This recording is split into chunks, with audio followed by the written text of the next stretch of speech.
A literatura hoje em dia, né, já nos embasa bastante a importância da integração da espiritualidade e religiosidade na saúde do indivíduo como um todo.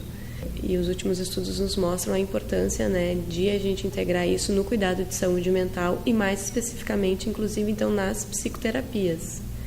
E também tem estudos que mostram que os pacientes querem que os profissionais abordem isso, que é algo muito importante. É a grande maioria dos pacientes que acha isso importante. Mais especificamente, né, a terapia mais estudada, adaptada, é a terapia cognitivo-comportamental, né? E dentro da terapia cognitivo-comportamental, então, existem já alguns ensaios clínicos randomizados, bem controlados, bem feitos, né? Principalmente em depressão e ansiedade, que comparam, então, protocolos padrões de terapia cognitivo-comportamental com protocolos que a gente chama adaptados à crença do paciente, né? E esses estudos mostram, de forma geral, que esses protocolos adaptados são tão ou mais eficazes, principalmente em pacientes, então, que têm uma crença religiosa, né?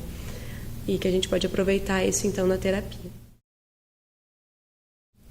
De forma prática, como é que a gente pode fazer essa integração, então?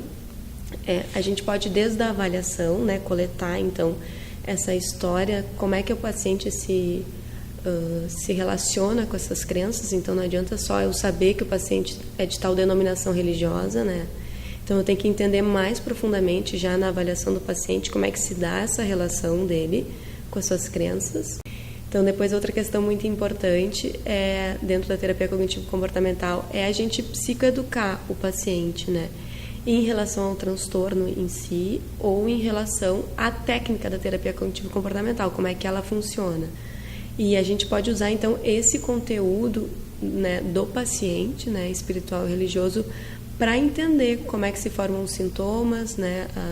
As religiões, em geral, têm uma explicação para o sofrimento humano, né? Então, eu posso embasar esse conhecimento no conhecimento já religioso do paciente. Depois, também, a gente pode utilizar as atividades religiosas e espirituais do paciente para incluir no que a gente chama de ativação comportamental, né, do paciente. Então, eu posso ver diversas atividades que ele tem para realizar na igreja, no seu centro espírita, ou atividades que ele pode realizar em casa mesmo, privada, para integrar na ativação comportamental dele. E eu também posso usar o conteúdo, né, de crença do paciente para motivá-lo, porque, em geral, as religiões entendem que o sofrimento ele não é à toa, que ele tem um motivo, e também entendem que Deus quer algo de nós. Então, eu posso usar esse conhecimento do paciente para motivá-lo a enfrentar as dificuldades, né, que ele vem enfrentando. Então, muitos pacientes têm crenças e pensamentos automáticos distorcidos, né, que vão levar eles, então, a ter certos sofrimentos. E a gente pode reestruturar não só com a lógica e com a razão, como a gente faz na terapia cognitivo-comportamental, a razão e a lógica de uma forma geral, mas utilizar a razão e a lógica dentro das crenças do paciente para reestruturar essas crenças. Crenças disfuncionais, daí, né, associadas à doença.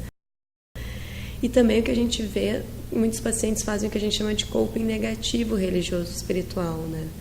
Que eles acabam, então, utilizando a sua religiosidade ou espiritualidade de uma forma que acaba trazendo mais sofrimento. Do tipo, entender que a doença atual é um castigo de Deus, enxergar Deus como algo punitivo, né? Enfim, então a gente pode também reestruturar essas crenças não associadas à doença propriamente dita e mais classicamente trabalhada dentro da terapia cognitivo-comportamental, mas reestruturar essas crenças disfuncionais associadas à religião e espiritualidade, né? Mas que acabam, então, trazendo sofrimento para o paciente. Então, de forma geral, essas são as diversas áreas onde a gente pode adaptar dentro da terapia cognitivo-comportamental, utilizando, então, as crenças do paciente em relação à religião ou espiritualidade.